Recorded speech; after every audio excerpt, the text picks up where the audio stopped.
मंडलाकारं व्याप्तमेन चराचरं तत्पदं दर्शितं येन तस्मै श्री गुरवे नमः। तस्मै श्री गुरवे नमः। गुरु ब्रह्मा गुरु विष्णु गुरुदेव महेश्वरा गुरु साक्षात् परब्रह्म तस्मै श्री गुरवे नमः। एक बार बोलो सद्गुरुदेव भगवान की जय। गंगा तरंग रमणीय जटा कलापम गौरी निरंतर विभूषिताम भागम नारायण प्रियमनंगमदापहारं वाराणसीं पुरपतिं भज विश्वनाथं। एक बार काशी विश्वनाथ भगवान के नमामि अयोध्या भुवनैक वंदितं नमामि सैजो सरिता सरिद्वरां नमामि श्री हनुमत्पाद पंकजं नमामि ते राम पदाम्बुजं दयम्। एक बाबलू श्री अवधाम के सानंदमानंद बने बसंतम आनंद कंदम महत पाप वृंदम वाराणसी नाथ मनाथ नाथम श्री विश्वनाथम शरणं प्रपद्ये। लोकाभिरामं रणरंगधीरं राजीवनेत्रं रघुवंशनाथं कारुण्यरूपं करुणाकरं श्रीरामचन्द्रं शरणं प्रपद्ये। मनोजवं मारुततुल्यवेगं जितेन्द्रियं बुद्धिमतां वरिष्ठं वातात्मजवा नरयूथमुख्यं श्रीरामदूतं शरणं प्रपद्ये। चिताभस्मालेपो गरलमसनमतिकपटधरो जटाधारी कंठे भुजगपतिहारी पशुपति कपाली भूतेशो भजत जगदीश एक पदवी भवानी त्वत्पाणि ग्रहण परिपाटे फलमिदं। या देवी सर्वभूतेषु मातृरूपेण संस्थिता नमस्तस्यै नमस्तस्यै नमस्तस्यै नमो नमः। श्री राम राम रघुनंदन राम राम श्री राम राम भरताग्रज राम राम श्री राम राम रणकर कस राम राम श्री राम राम शरणं भव राम राम। सियावर रामचंद्र की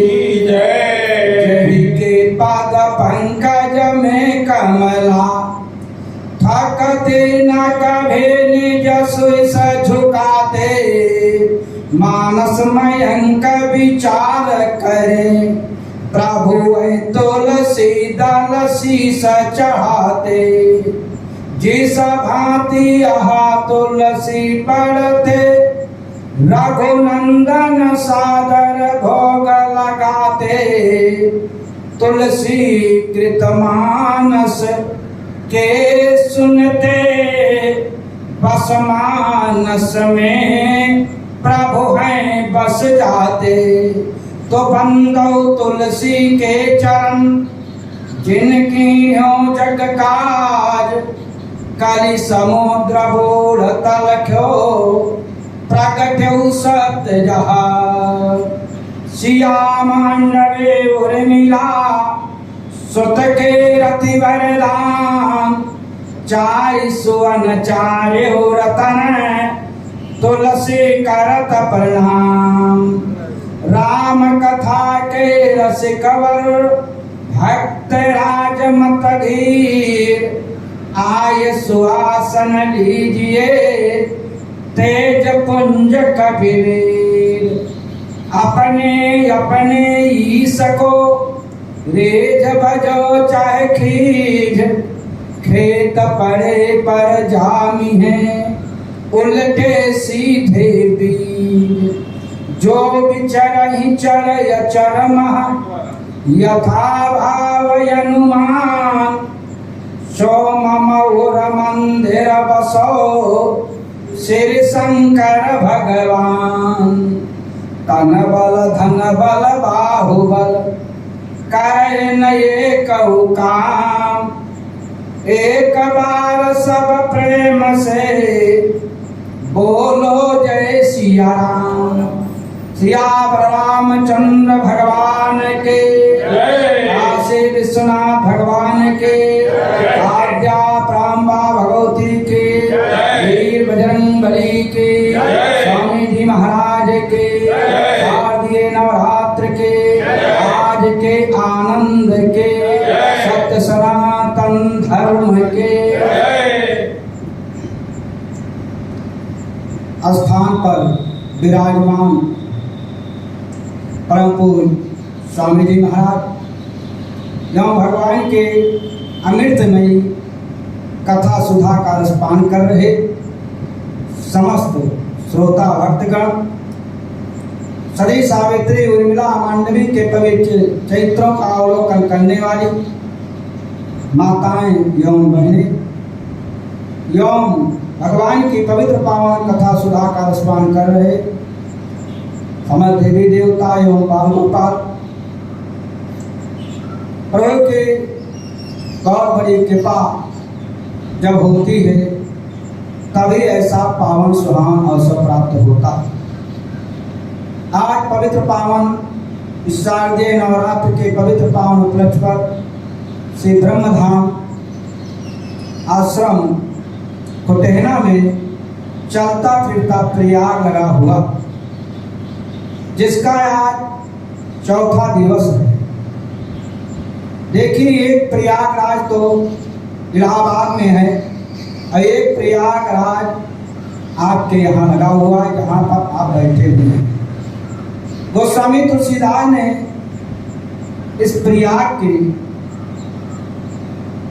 को अपने मानस में लिखा कि सोनी समोझहि जनमोते तमन माचहि अति अनुराग अल्लाह चारि फल अछत तनो साधु समाज प्रयाग।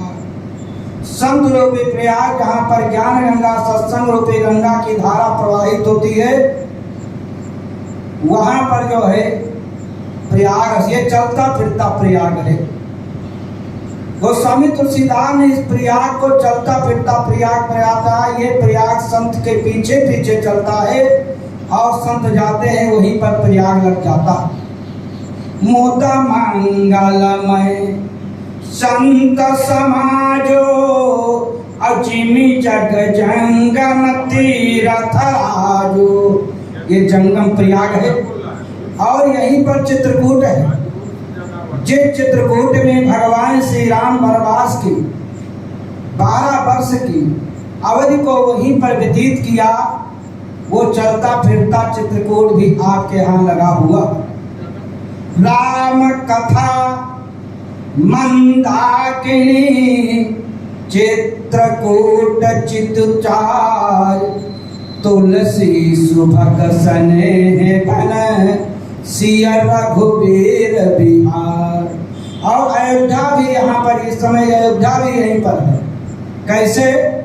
राम संत सभा अनुपम अवध ग्राम नगर दुह को।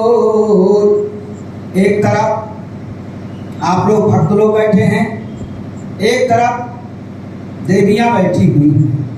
इस प्रकार से जहाँ पर भगवान की कथा होती है वहाँ पर भगवान स्वयं पहुँच जाते हैं, क्योंकि भक्ति के बारे में भगवान ने नारद से कहा है कि ममा गौन गावत पुलक शरीरा गद गद गिरा नयन बहनीरा काम याद मद दंभन जाके अतात निरंतर बसमय ताके।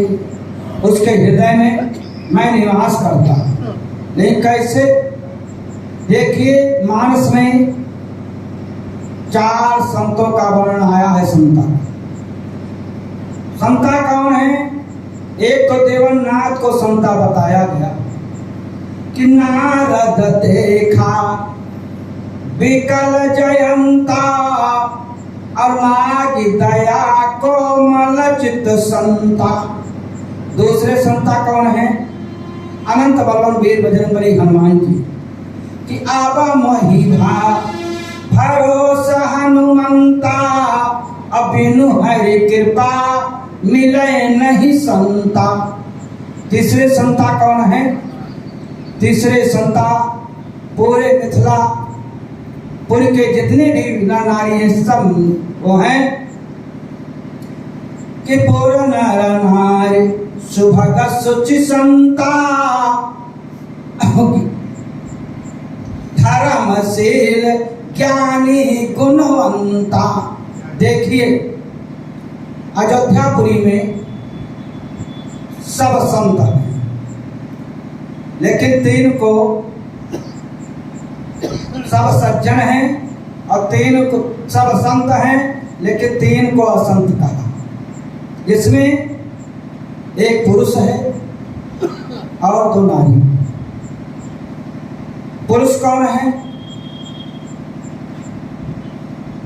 एक तो पुरुष में वो धोबी जिसने माता सीता को गर्भवती हालत में आपस में पंचायत करके उन्होंने अयोध्या से वाल्मीकि के आश्रम पर पहुंचाया। और दूसरे कैकेयी और मंथरा के बारे में बताया गया। ये भगवान राम से एकदम लीला थी, लेकिन और बाकी सब समर्थ था। 3 उनके विपरीत हुए। और लंकापुरी में भी, लंकापुरी में सब असंत है, केवल 3 संत है। 3 संत में एक पुरुष संत है, 2 महिला संत है। पुरुष संत में कौन है? विभीषण। और महिला संत में विभीषण की पुत्री त्रिजटा और रावण की पत्नी मंदोदरी। ये 3 संत हैं, यानी ये राम की पार्टी के हैं और सब संत हैं। लेकिन मिथिलापुरी में सब संत हैं, कोई असंत है ही नहीं। पूर्ण नर नारी शुभग सुचि संता अधर्मशील ज्ञानी गुणवंता। चौथे संत हरि अनंत हरि कथा अनंता कहीं सुनई बहुविध सब संता। इसलिए आइए इस ज्ञान गंगा सत्संग रूपी गंगा में स्नान करने के पहले अपने मन और वाणी को पवित्र कर लिया जाए और अपना मन जो संसार की तरफ भटक रहा है, संसार की तरफ से हटा करके परमात्मा के श्री चरणों में लेकर के चलें, जिससे भगवान की कथा सुनने का परम आनंद प्राप्त हो। क्योंकि अब मन कब भगवान के चरण में जाएगा, शरण में कब जाएगा? जब हम उनको याद करेंगे। और याद को अगर पलट दिया जाए तो दया हो जाता है। जब हम प्रभु को याद करेंगे तो हमारे ऊपर जरूर दया करेंगे, जरूर कृपा करेंगे। इसलिए आइए उन प्रभु का नाम स्मरण किया जाए। जिस नाम के आगे किसी की भी तुलना नहीं की जा सकती है। कहा गया है कि 2 बार द्वारिका जाए, त्रिवेणी जाए 3 बार, और 4 बार काशी गंगा अंगहू नहाए थे। 5 बार गया जाए, 6 बार नैमिषारण, और 7 बार पुष्कर मजाई के नहाए थे।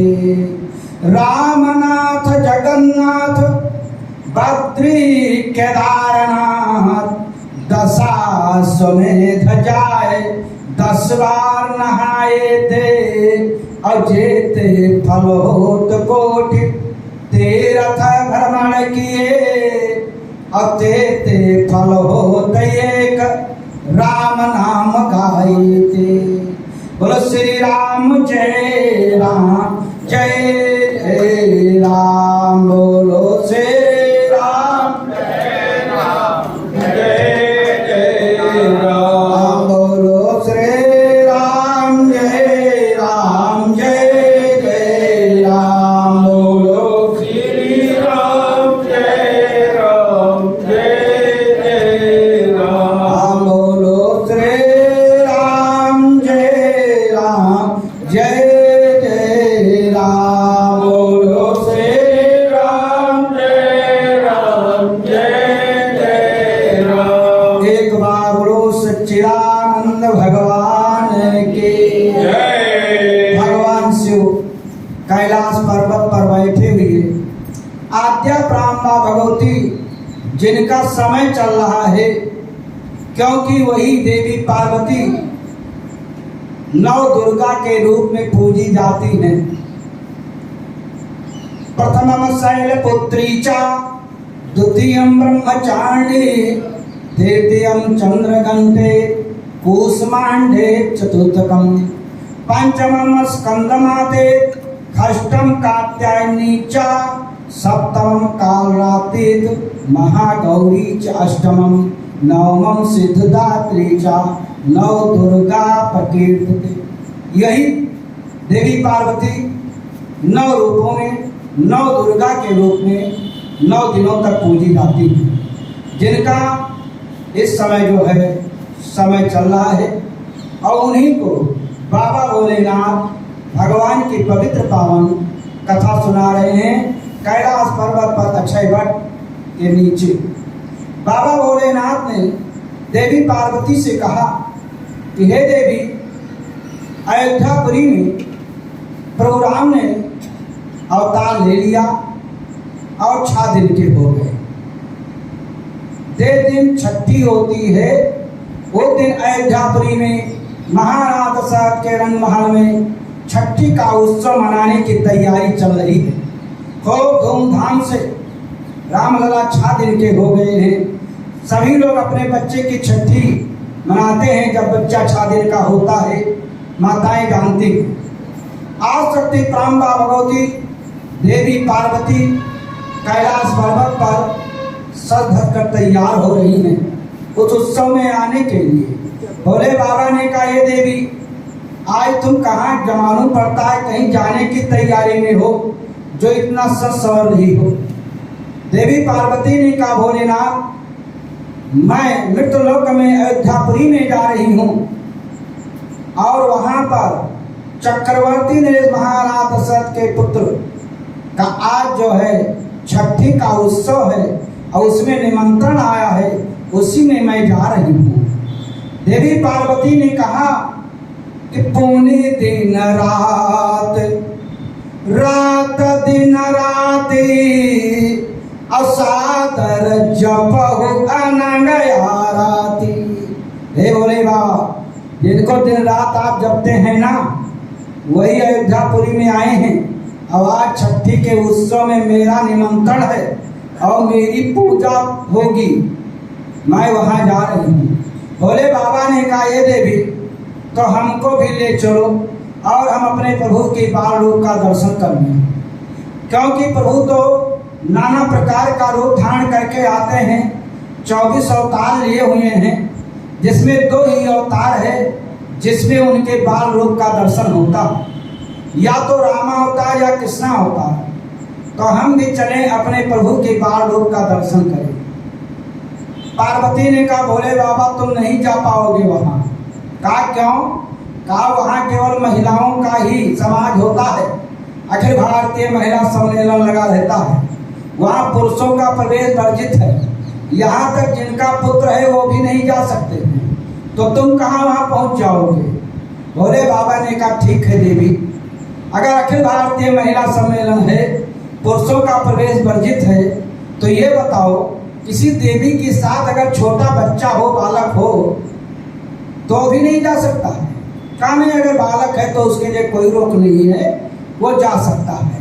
तो भोले बाबा ने कहा तो हे देवी, मैं बाल रूप धारण किए लेता हूँ, मैं बालक रूप में हो जाऊंगा और तुम्हारे साथ जा करके प्रभु के बाल रूप का दर्शन करना मुझे है और कुछ नहीं करना है। देवी पार्वती ने कहा यह नहीं हो पाएगा। कहा क्यों? जब किसी देवी के साथ बालक जा सकता है तो क्या मैं आपके साथ नहीं जा सकता? देवी पार्वती ने कहा तुम नहीं जा सकते। कहा क्यों? कहा मान लिया अगर किसी ने पूछा कि ये कौन है, तो मैं क्या जवाब दूंगी? संसार जानता है हमारे दो पुत्र हैं, एक पुत्र का मुंह हाथी के समान है और एक पुत्र के 6 मुंह हैं, और तुमको हम क्या कहेंगे, मेरी बदनामी हो जाएगी। भोले बाबा ने कहा हे देवी, तुम जगत की माता हो, सबकी माता हो, इसलिए मुझे माता कहने में कोई संकोच नहीं है। अगर कोई मुझसे पूछेगा कि ये कौन है, तो मैं कह दूंगा कि ये मेरी माता जी है। पार्वती ने कहा बुद्धि खराब हो गई है, कैसी बातें कर रहे हो? भोले बाबा ने कहा तुम जगत की माता हो और सबकी माता हो, तो मुझे माता कहने में कोई संदेह नहीं है। आखिर में देवी पार्वती से भोले बाबा ने अन्य विनय किया, लेकिन पार्वती ने नहीं माना और पार्वती दी चल दी। आगे आगे पार्वती चल दी, उनके बच्चे भोले बाबा बालक का रूप धारण करके चल दिए। और उस समय भोले बाबा का रूप कैसा है? गौर के कपूर के समान सुंदर है। उसी समय की वंदना को लिखा है कि कर्पूर गौरम करुणावतारम संसार सारम भुजगेंद्रहारम सदा वसंतम हृदयारविंदे भवाम भवानी सहिताम नमामि। आज भवानी के साथ भव, पार्वती के साथ शंकर जी बाल रूप में जा रहे हैं।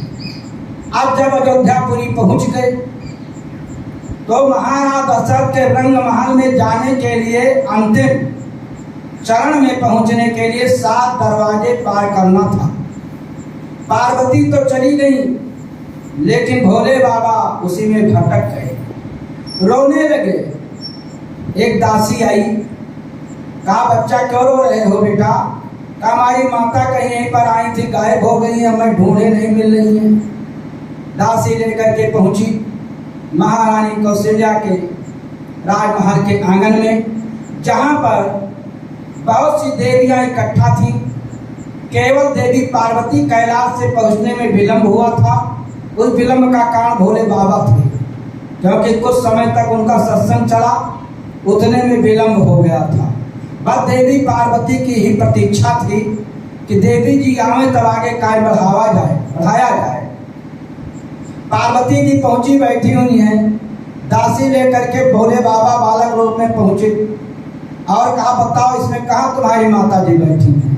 भोले बाबा ने इशारा किया, वो बैठी हैं पार्वती की ओर। तब दासी लेकर के भोले बाबा को और जा करके पार्वती के पास पहुंची। इस बालक को कहाँ छोड़ दिया था? वहां रो रहा था, लो अपने बच्चे को। पार्वती ने कहा अरे अब तो ये आ गए, अब तो मेरी बदनामी हो जाएगी, मेरी बेइज्जती हो जाएगी। पार्वती ने कहा मैं इसे जानती नहीं हूँ, ये कौन है? भोले बाबा ने कहा ये मेरी माता बैठी हैं। और माता पार्वती कहती हैं मैं इसे पहचानती नहीं, ये कौन है? दासी ने भोले बाबा के हाथ पकड़ा और कहा चलो, तुम्हारी माता ना जाने कहाँ चली गई हैं और तुम कह रहे हो क्यों मेरी माता है? वो कहते हैं हम इनको जानते हैं नहीं, चलो। दासी खींच कर भोले बाबा को लाकर बाहर कर दिया। अब भोले बाबा कैलाश पर्वत पर चले आए। बहुत तन मतन, बहुत नाराज हैं। आज मैं केवल पार्वती के कारण अपने इष्ट देव प्रभु के बाल रूप का दर्शन नहीं कर पाया, नहीं तो हमें क्या करना था। इतना मैंने प्रार्थना किया, इतना उन्होंने विनय किया, इन्होंने ना कर दिया।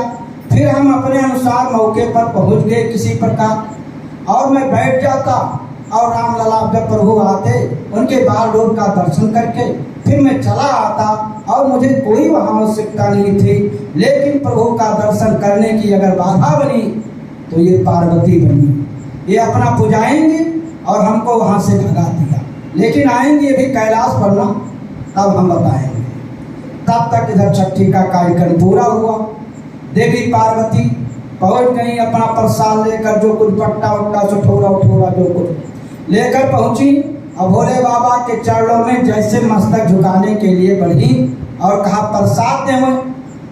पर भोले बाबा दूर खड़े का, कैसी कपटी नारी का मेरा कोई संबंध नहीं। मैं जानता हूँ कि पार्वती तुम्हारे अंदर अभी भी कपट नहीं गया, और जिस कपट को तुम भुक्त भोगी हो चुकी हो, अगले जन्म में सती शरीर में थी तब तुमने मेरे साथ कपट किया, और दूसरे जन्म में आकर मेरी तुम संगनी बनी, तो आज भी तुम्हारे मन से मेरे प्रति कपट नहीं गया।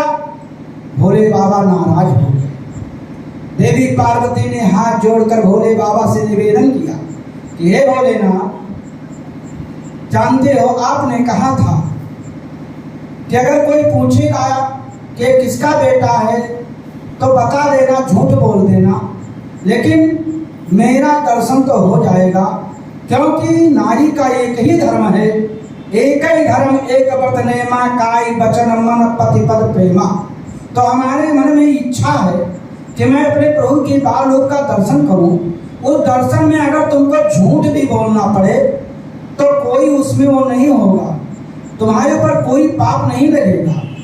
लेकिन तुमने कहा झूठ बोल देती, तो मैंने इसलिए झूठ नहीं बोला भोले बाबा, क्योंकि झूठ बोल करके मैं भुक्त भोगी हो चुकी हूँ। जब मैं सती शरीर में थी तब भोले बाबा हम तुमसे झूठ बोली थी कि कछु न परीक्षा लेन गोसाई, अकीन प्रणाम तुम्हारे नाई। और झूठ बोलने का फल क्या हुआ कि आपका वियोग हुआ। और जब तुमने कहा कि तुम जगत की माता हो, सबकी माता हो, तो माता कहने में कोई वो नहीं होगा। लेकिन भोले बाबा, माता बनना इसलिए मैंने स्वीकार नहीं किया कि एक बार माता बन करके मैं भुक्त भोगी हो चुकी हूँ। जब मैं सती शरीर में थी तब मैं सीता की परीक्षा लेने के लिए गई थी, राम की परीक्षा लेने के लिए गई थी, और मैंने सीता का वेश बनाया था। तो भोले बाबा आपने वहीं पर संकल्प कर लिया था कि सती की न सीता कर देखा। राम मेरी इष्ट है, सीता मेरी माता है, तुमने मेरी माता का रूप बनाया। अगर मैं तुमसे पत्नी वाला व्यवहार करता हूँ तो मेरी भक्ति समाप्त हो जाएगी। रे भोले बाबा, तुमने उसी जगह पर संकल्प कर लिया था कि शिव संकल्प के नम नमाही, यही तन सती भेंट अब नाही। तो इसलिए ये बार मैं आपसे वियोग हो चुका है, इसलिए दूसरा हम आपका साथ नहीं छोड़ना चाहती हूँ। भोले बाबा ने कहा ठीक है, लेकिन मैं तो प्रभु के बाल रूप का दर्शन करूंगा, लेकिन तुमको नहीं बताऊंगा। नहीं, अगर तुमको बता दिया तो दर्शन होते होते नहीं होगा, क्योंकि पहुंच गए मौके पर तब नहीं हुआ, तब तो बहुत बड़ी अभी लीला करना। भोले बाबा इधर अयोध्यापुरी में प्रोग्राम धीरे धीरे बड़े हुए, 1 महीने के हो गए। भोले बाबा कैलाश पर्वत से अयोध्यापुरी को आए, पार्वती को नहीं बताया, अकेले आए, सरजू के घाट पर बैठे, बहुत दुखी हैं। कैसे हम वहां 7 दरवाजे को पार करके हम पहुंचे तो हम अपने रामलला का दर्शन करें। बैठे बैठे हुए तब तक काकभूषुंड जी जो 5 वर्ष की अवस्था तक अयोध्यापुरी में रहते हैं कि जब जब अवधपुरी रघुवीरा अधरे मनुज हित धरे भगत हित मनुज शरीरा तब तब जाई रामपुर रहूं और शिशु लीला विदो की हर साहूं। 5 वर्ष तक वो जो है काकभूषुंडी जी अयोध्या में रहते हैं, क्योंकि लोग ऋषि से उन्होंने बाल रोग के बारे में पूछा था, तो उन्होंने 5 वर्ष के बाल रोग का जो है उनके अंदर वही ध्यान है, उसी की पूजा अर्चना काकभूषुंडी की। काकभूषुंडी जी पहुंच गए, देखा भोले बाबा के चरणों पर गिर पड़े। अरे भोलेनाथ यहाँ कैसे, अपना कैलाशपुरी छोड़कर यहाँ आ गए। भोले बाबा ने कहा काकभूषुंडी तुम बहुत भाग्यशाली हो जो प्रभु के बाल रूप का दर्शन करते हो और हमेशा नित्य दर्शन करते हो, और मैं कैलाशपुरी छोड़कर अयोध्यापुरी आया, लेकिन अब हम कैसे उस राजमहल में जाएं, कुछ समझ नहीं आ रहा, इसीलिए परेशान हो। कहा हाँ। तब काकभूषुंडी ने कहा मैं दर्शन कराऊंगा, इसके लिए चिंता मत करो, लेकिन ये वेश बदलना पड़ेगा। कहा कौन सा वेश धारण करें? कहा ब्राह्मण बन जाओ, ज्योतिषी बन जाओ। अब तुरंत भोले बाबा ने अपना वेश बदल दिया, ज्योतिषी बन गए, ब्राह्मण बन गए, तिलक मिलक लगा करके बैठ गए। काकभूषुंडी जी बालक का रूप धारण करके अयोध्यापुरी की गलियों में घूम रहे हैं कि काशीपुरी से एक शिवानंद नाम के बहुत बड़े ज्योतिषाचार्य ब्राह्मण आए हुए हैं, जिनको अपनी हस्तरेखा को दिखाना है, जाकर के सरजू के घाट पर बैठे हैं, संपर्क करें। जब महारानी कौशल्या के महल के पास पहुंचे तो पीछे की तरफ से वहां जोर से 2-4 बार आवाज लगाया। कौशल्या ने सुना, दासी को बुलाया, ए दासी जाओ, सरजू के घाट पर कोई काशी से ज्योतिषी आए हुए हैं, ब्राह्मण आए हुए हैं, उन्हें बुला लाओ, मैं राजमहल में यहीं ले आओ, मैं अपने बेटे रामलला की हस्तरेखा दिखाऊंगी, हमारे बेटे के भाग्य में क्या लिखा हुआ।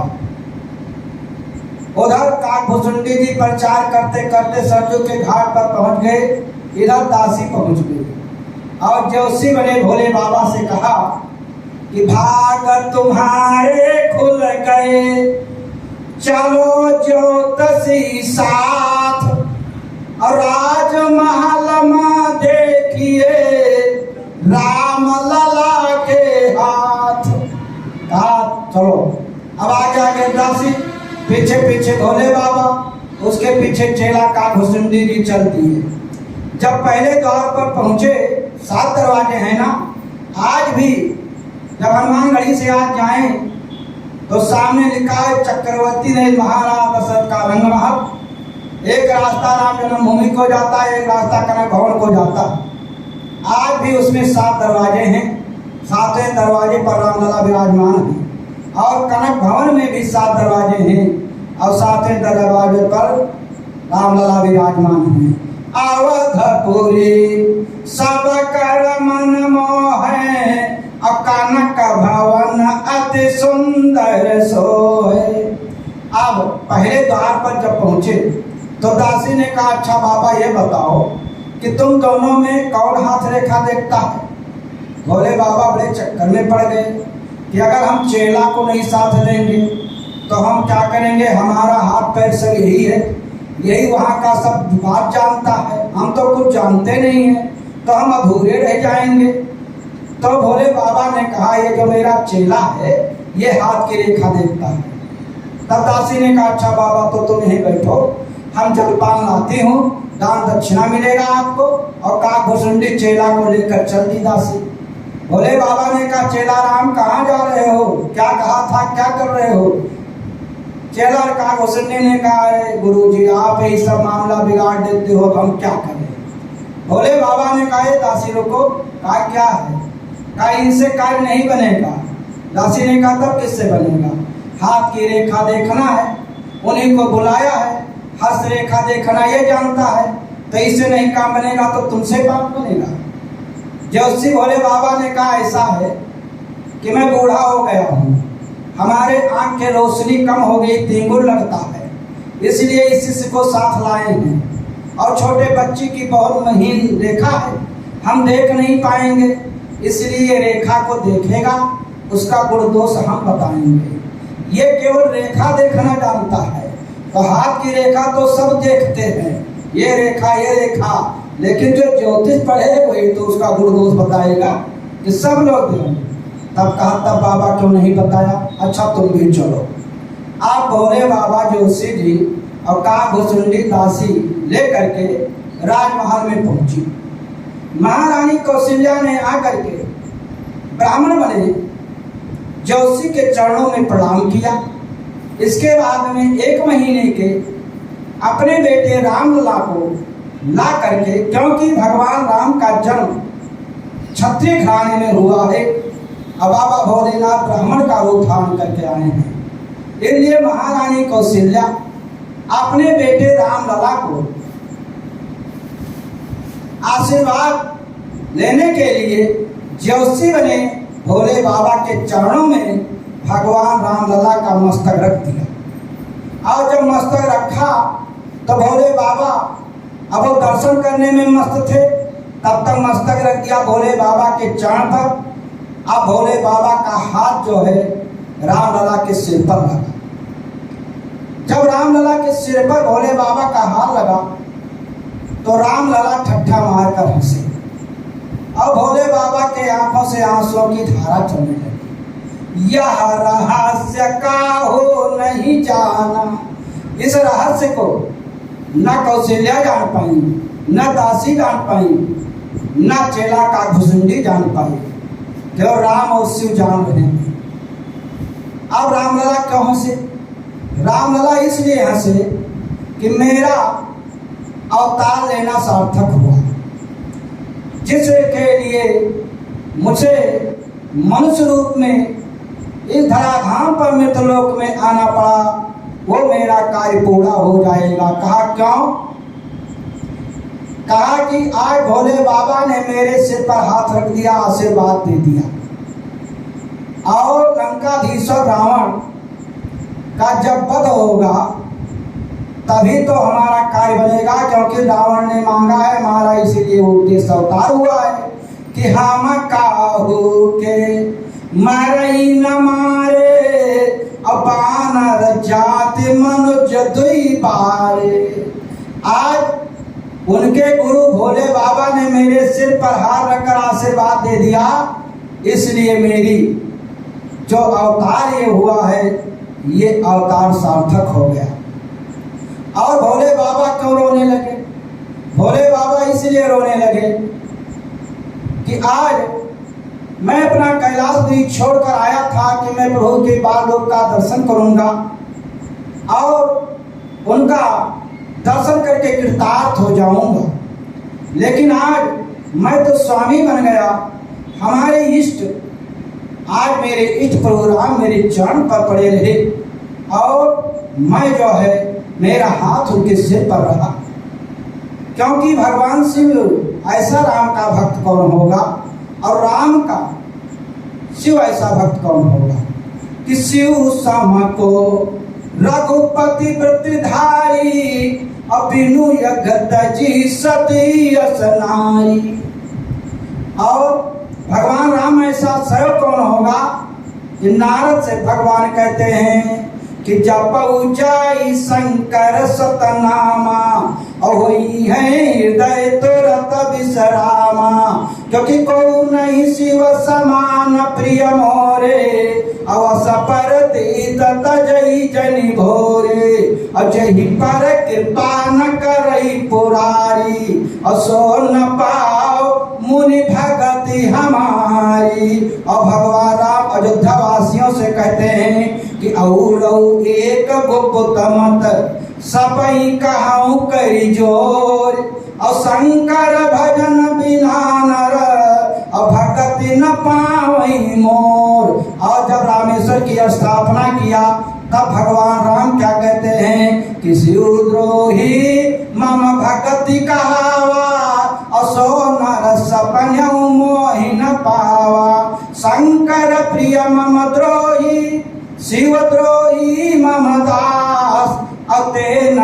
करहि कलप भर घोर नरक महवास। जो मेरे और राम के अंदर द्वैत बुद्धि रख करके वो करता है, वो मुझे कभी नहीं प्राप्त कर सकता है, वो घोर नरक में जाकर के वास करेगा। आज भोले बाबा के आंखों से आंसुओं की धारा चलने लगी। माता कौशल्या ने कहा कि हे बाबा क्यों रो रहे हो? क्या मेरे बेटे के ऊपर कोई ऐसा संकट है जो तुम हस्तरेखा में देख करके प्रकट नहीं कर रहे हो, बल्कि मन ही मन रो रहे हो?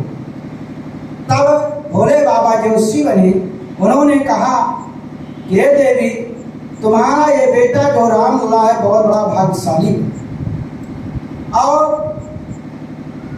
थोड़े ही दिनों में, बहुत कम ही उम्र में साधु के साथ चला जाएगा, संत के साथ चला जाएगा। महारानी कौशल्या रोने लगी। काहे बाबा ये क्या तुम कह रहे हो? चौथे पन पायो सुत चारी। अगर चौथे पन में मुझे पुत्र मिला है तो महात्मा हो जाएगा, कुछ भी हो जाए, लेकिन महात्मा का नाम सुन करके तुरंत दिल कांप जाता है। इसलिए कहा नहीं, जाएंगे तो दो, लेकिन आएंगे चार। इसके बाद में विवाह तक बताया और आगे की कथा जैसे बढ़ाना चाहते थे।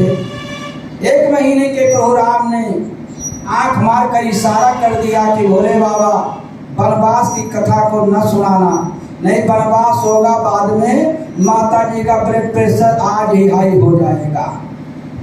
भोले बाबा ने उसी जगह पर आशीर्वाद दे करके और चले आए। जब चले आए कैलाश पर्वत पर, तो भोले बाबा पार्वती से कहते हैं कि हे पार्वती, मैंने भी एक चोरी किया। क्या चोरी किया? कपाल चरित हरि बहुविध कीन्हा, अब आदि आनंद भगत कहु देना। और एक कहूँ निज चोरी, असुन गिरी जात दृढ़ मति तोरी। भोले बाबा ने कहा कि हमने तुमसे एक चोरी किया।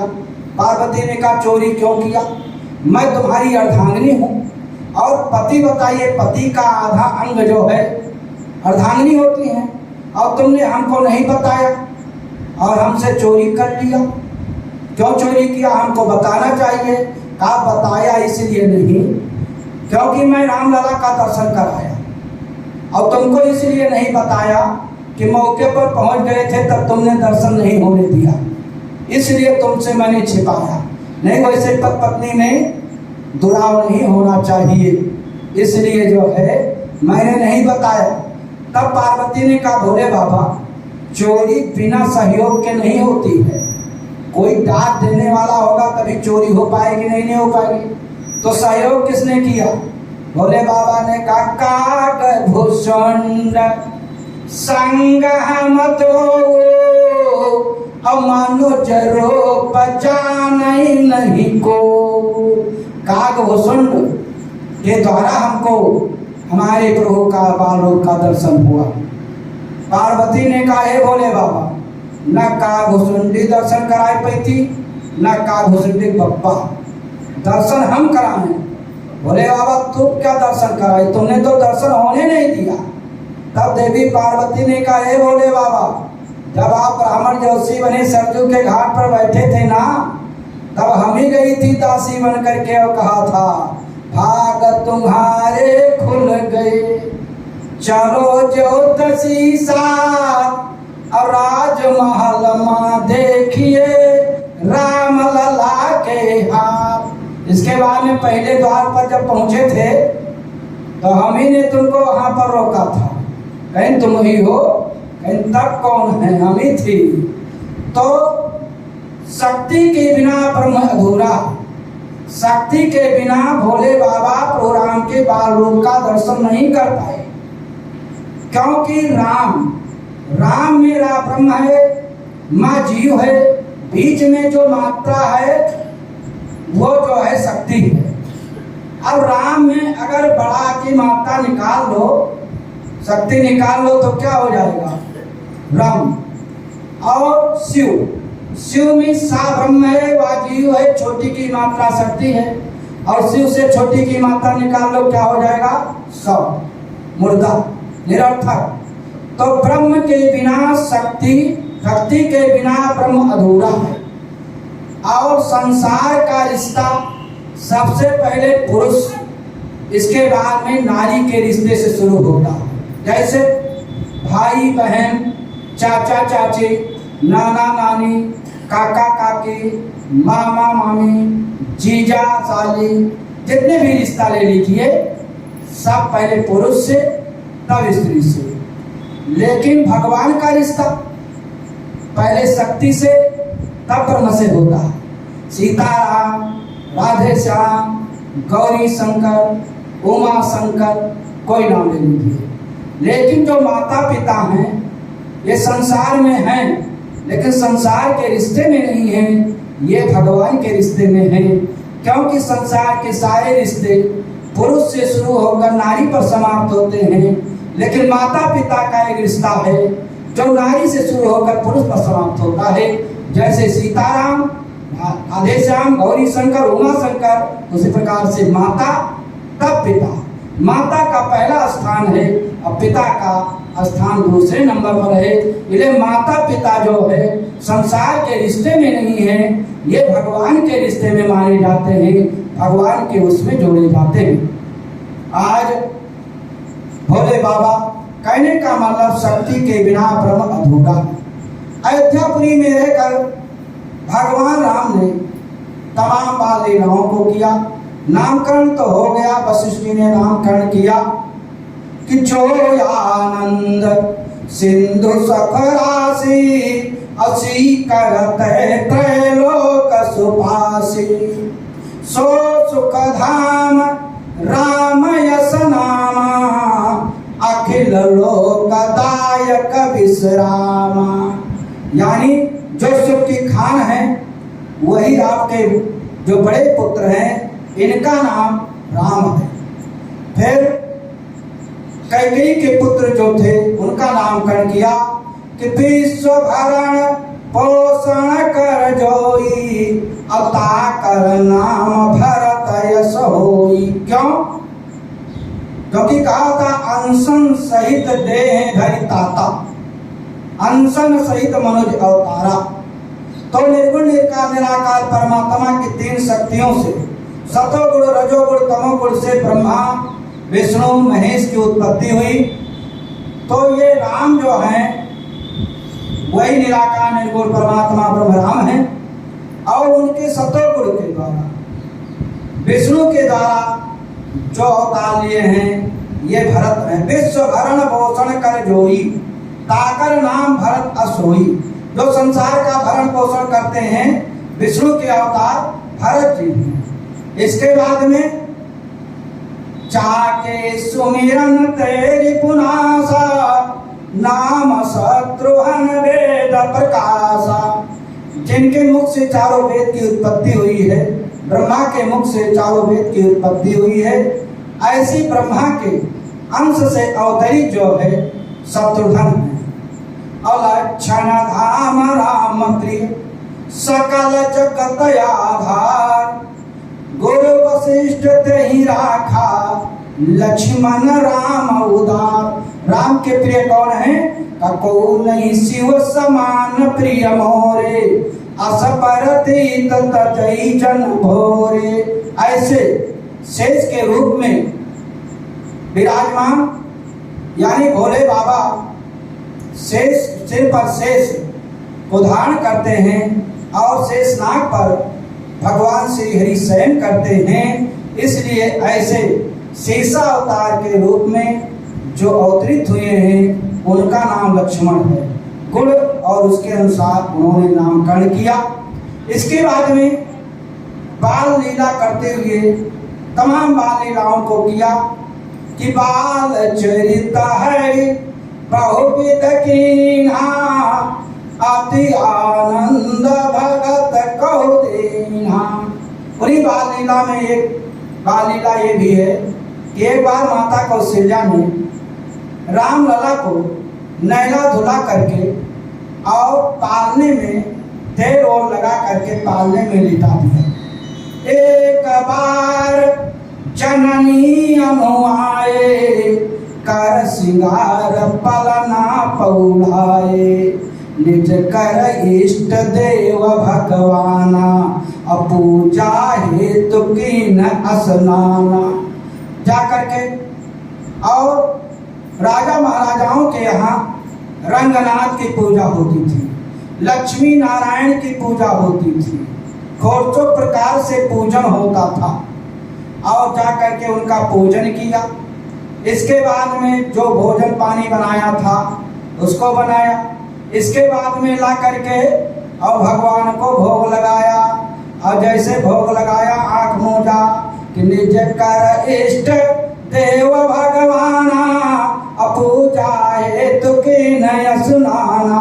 और ला करके जब भोग लगाया आंख मूंदा तो रंगनाथ जो लोग रोज भोग लगाने के लिए आते थे भगवान, उनके इष्ट देव महाराज दशरथ के, राजा महाराजा के, वो आ गए। इधर पालने में रामलला लेटे हुए ये भी पहुंच गए। अब ये पहुंच गए तो भगवान वहां पहुंच गए। अब माता कौशल्या आंख मूंदे हुए ध्यान करके भोग लगा रही हैं। तो रामलला ने कहा तुम कौन हो? कहा मैं रंगनाथ हूँ, मैं इनका इष्ट देव हूँ। रंगनाथ ने कहा तुम कौन हो? कहा रामलला ने कहा अगर तुम रंगनाथ हो तो हम उछंगनाथ हैं। कबहू उछंग कबहू हलरावे, कबहू पालने घाल झुलावे। तो कहा रामलला ने कहा कि ऐसा है। रंगनाथ ने कहा तुम कहाँ आ गए? कहा हमको इन्होंने भोग लगाने के लिए बुलाया तो हम आ गए। और रामलला ने कहा तुम कहाँ से आ गए? कहा हमको बुलाया तब हम आ गए, रोज आते थे, आप तुम नहीं आ गए न जाने कहा तुम भागो। रामलला के कहा मैं भागूंगा नहीं, अब तो मैं यहाँ आ चुका हूँ। तो रंगनाथ ने कहा तो हम कहाँ जाएं? अब दो राम कहाँ रहेंगे? कहा कि अब तुम चले जाओ दक्षिण भारत में। और वो रंगनाथ अयोध्यापुरी से दक्षिण भारत में चले गए।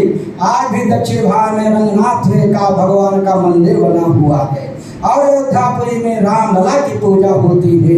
हर मंदिर में रामलला है, रंगनाथ कहीं नहीं है। रंगनाथ दक्षिण भारत में चले गए और रंगनाथ का मंदिर दक्षिण भारत में आज भी विराजमान है। इस प्रकार से अयोध्यापुरी में रह करके भगवान तमाम बाल लीलाओं को किया और धीरे धीरे वहीं पर जो है बढ़ने लगे।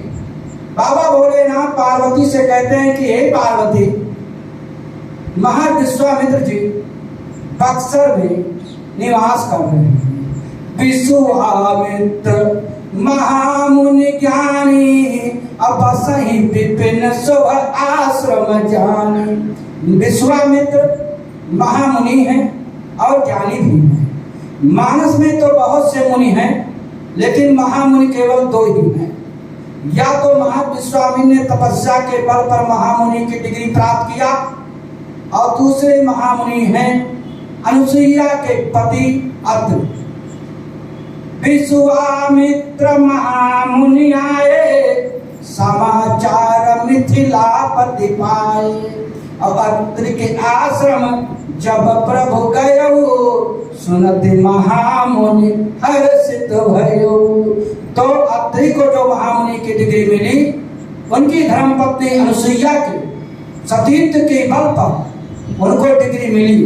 क्योंकि मानस में 3 सतियों का नाम आया है, नाम सती, काम सती, परम सती। नाम सती कौन है? बाबा भोलेनाथ की धर्मपत्नी सती।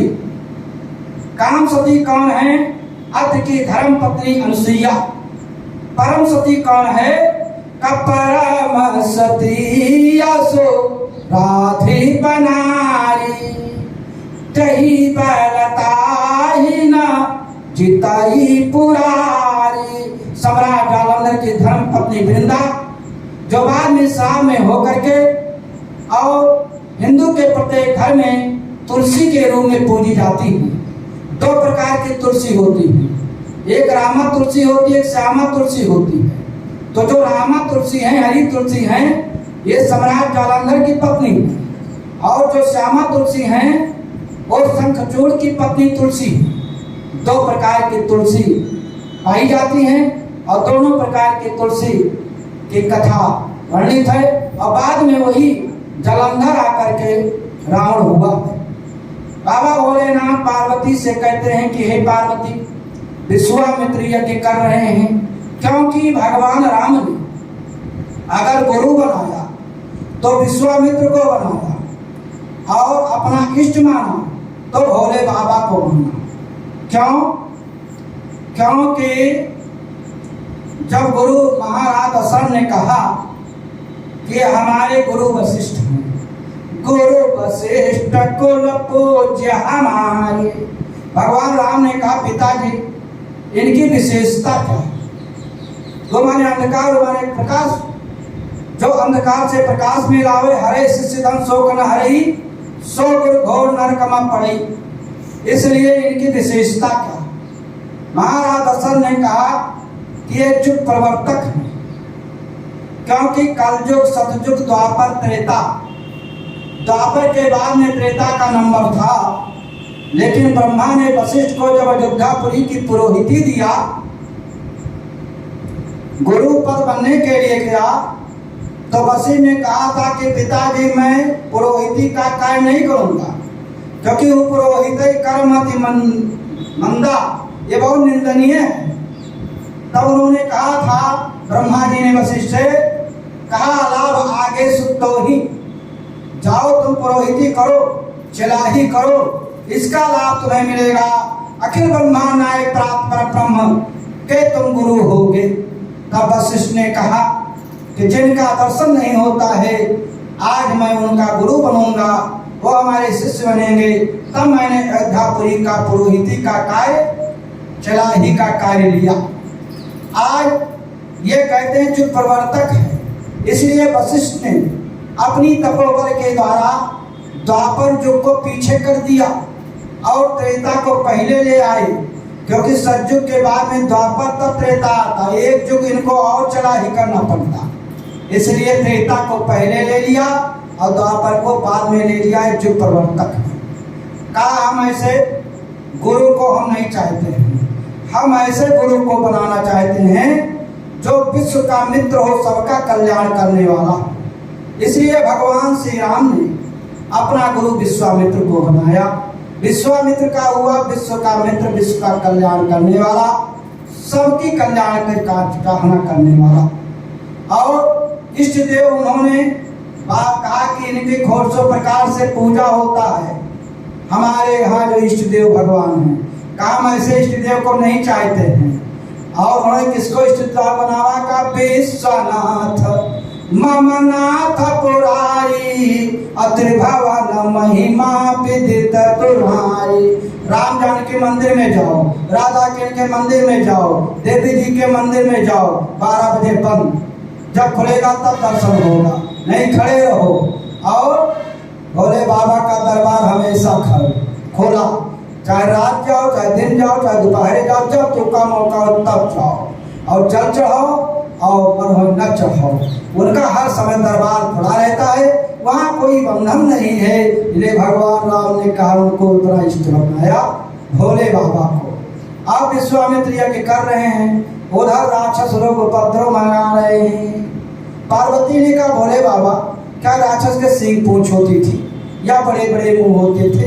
कहा नहीं, राक्षसी स्वभाव होता है। सतयुग में देवता और राक्षस अलग अलग लोक में रहते थे। जैसे देवता स्वर्ग में रहते थे और राक्षस पाताल में रहते थे, और पृथ्वी पर मनुष्य रहते थे। 3 लोक था। और त्रेता में जो हुआ तब देवता और राक्षस एक ही लोक में रह लगे, मृत्यु लोक में। जैसे भारत में राम और लंका में रावण। और जब द्वापर आया तो द्वापर में देवता और राक्षस एक ही घर में रहने लगे, जैसे दुर्योधन और युधिष्ठिर। और कलयुग में देवता और राक्षस एक शरीर रहा था, स्वभाव हो गया, प्रवृत्ति हो गई, देवता और दानव की प्रवृत्ति। अब मार काट हो गए, बिल्कुल राक्षस है वो। अब बढ़िया काम करो, बढ़िया रहो, अरे भैया बिल्कुल देवता। तो कौन का पहाड़ है खल। अब देवता कौन है? ददा दिया सा देवता, जो हमको दे वो देवता है। और मनुष्य कौन है? कभी प्रधेन सुर संतहित लेन मनुजय अवतार। और राक्षस कौन है? कबाड़े खल बहु चोर जुआरा अजेलम पट पर धन पर धारा। माँ नहीं मात पिता नहीं देवा और साधुन सन करवा वही सेवा।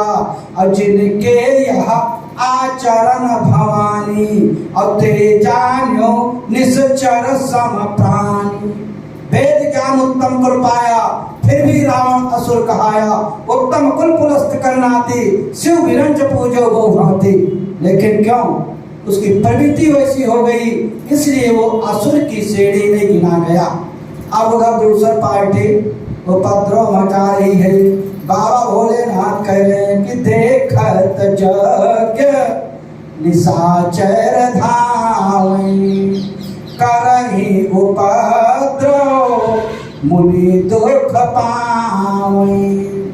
गाधी तनय मन चिंता व्यापी हरि बिन मरई न निश्चर पापी।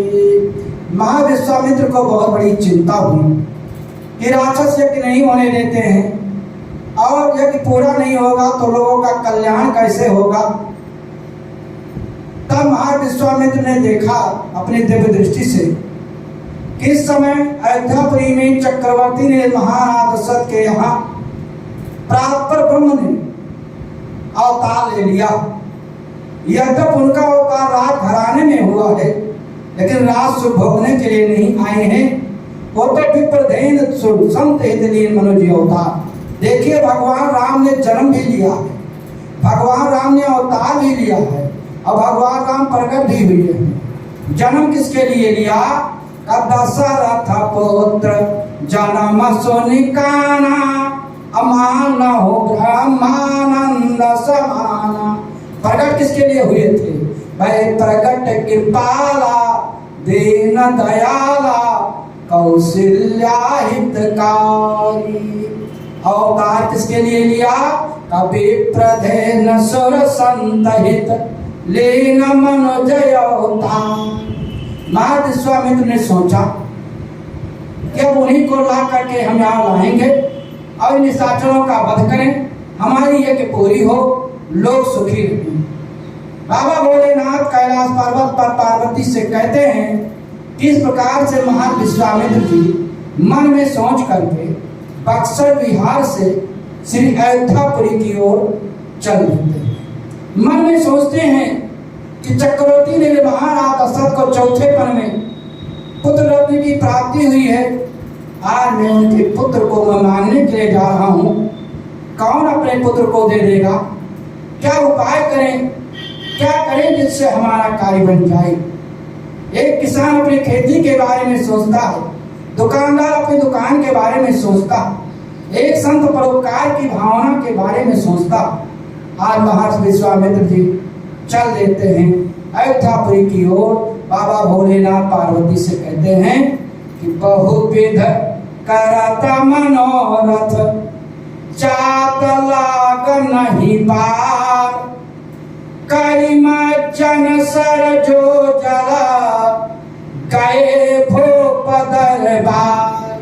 महाविश्वामित्र जी श्री अयोध्या धाम में पहुंच गए। कोई भी अयोध्यापुरी जाएगा तो सबसे पहले सरजू में स्नान करेगा और इसके बाद में नागेश्वर नाथ जल चढ़ाएगा, हनुमानगढ़ी प्रसाद चढ़ाएगा, फिर रामलला का दर्शन पकड़ेगा। महाविश्वामित्र ने सरजू में स्नान किया। देखिए, गंगा में स्नान करने से पाप का शमन होता है। गंगा पाप मोचनी और सरजू में स्नान करने थे भगवान के पास सामीप जीव समीप पहुंच जाता है, सामीप मुक्ति मिलती है। और काशी में जो गंगा है वहां पर स्नान करने से मुक्ति प्राप्त हो जाती है। प्रयागराज में गंगा में स्नान करोगे तो तुम्हारा पाप धुलेगा और काशी की गंगा में स्नान करोगे तो मुक्त हो जाओगे। और सरजू में स्नान करोगे तो भगवान के समीप पहुंच जाओगे। देखिए, प्रयागराज से गंगा जल सब लाते हैं, लेकिन काशी के गंगा जल कोई नहीं लाता। लाता है कोई काशी से गंगा जल? कोई नहीं लाता, क्योंकि काशी में जो गंगा है इसलिए नहीं लाया जाता है क्योंकि काशी की गंगा में मान लिया जल लाए, कोई जीव चला आया तो समझ लीजिए उसकी मुक्ति समाप्त हो जाएगी। इसलिए भोले बाबा ने कहा कि मेरी काशीपुरी से गंगा जी नहीं जाएंगी, इसलिए वहां से गंगा जल कोई नहीं लाता है। और सरजू में स्नान करने से सामने मुक्ति मिलती है।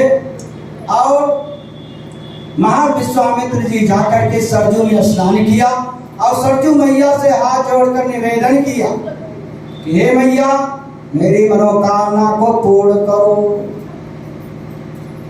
भगवान श्री राम अयोध्यापुरी के महत्व को बताते हैं कि यद्यपि सब वैकुंठ बखाना, अवेद पुराण निगम सब जाना, लेकिन अवधपुरी सम प्रिय नहीं सो, यह प्रसंग जानई को।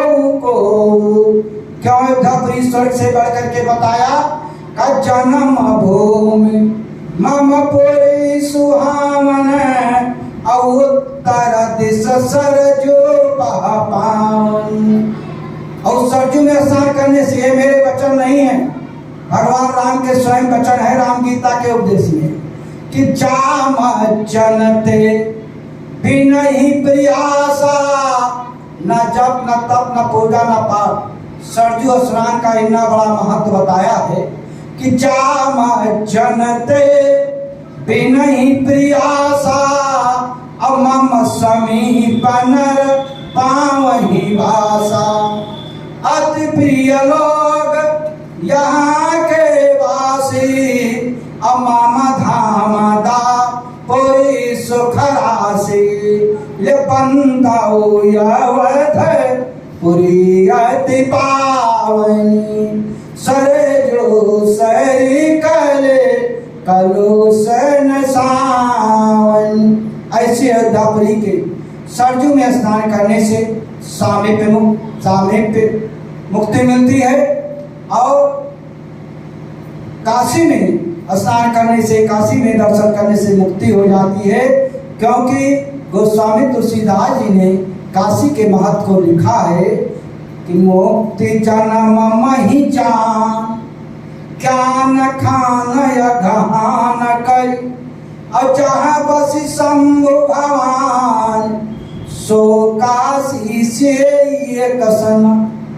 धरत सकल सुर वृंद, विषम गरल जही पान किए, तही न भज समन मंद, को कृपाल शंकर सरिस। आज काशीपुरी में जाओगे तुमको ज्ञानी मिलेंगे, सन्यासी मिलेंगे, अयोध्यापुरी में तुमको राम के भक्त मिलेंगे, और वृंदावन जाओगे कृष्ण के भक्त मिलेंगे। और देखिए, काशी के ही स्वामी जी यहाँ पर विराजमान हैं। तो ये ज्ञान की खान, यानी जो दोनों स्वामी जी जो है, पहले वाले और वर्तमान, ये दोनों जो है, क्योंकि जननी जन्मभूमि जन्मभूमि काशीपुरी, काशीपुरी का महत्व ही जो यहाँ निर्जन में आकर के जंगल में मंगल कर दिया। बोलो काशीपुरी के ब्रह्मधाम स्थान की। महाराज विश्वामित्र जी सरजू में स्नान करने के बाद में अयोध्या की गलियों से घूमते हुए चक्रवर्ती ने महाराज दशरथ के राजमहल की ओर जा रहे हैं। हनुमानगढ़ी से आगे जाएं तो आगे चक्रवर्ती ने महाराज दशरथ का राजमहल लिखा हुआ है, वहीं पर। अब विश्वामित्र जा रहे हैं अयोध्यापुरी से घूमते घामते, और यहीं से बैठे हुए शरीर यहाँ, और मन ले चलो अयोध्यापुरी को, क्योंकि सब लोग गए हैं, बिल्कुल पास में आप लोग अयोध्यावासी में आते हैं, तो वहाँ बताने की कोई बात नहीं। शरीर यहाँ, और यहाँ से मन ले चलो अयोध्यापुरी को कि धन्य अवध जो राम बखानी, सीता राम जी की प्यारी, राजा राम जी की प्यारी राजधानी लागे, राजधानी लागे। मोको मीठो मीठो सरजो जिको पानी लागे। धन कौशिला धन कैकेयी धन सुमित्रा मैया, धन धन दशरथ के आनंद खेलई चारो भैया। उनकी मीठी मीठी तो तारी ये बानी लागे, ये बानी लागे। मोको मीठो मीठो सरजो जी को पानी लागे। सीताराम जी की प्यारी राजधानी लागे, राजधानी लागे। मोको मीठो मीठो सरजो जी को पानी लागे। मणिराम छावनी दर्शन भवन हनुमान गढ़ी अति सुंदर। तीन लोक के ठाकुर बैठे कनक भवन के अंदर। उनके जेठी शोभाए निराले लागे, निराले लागे।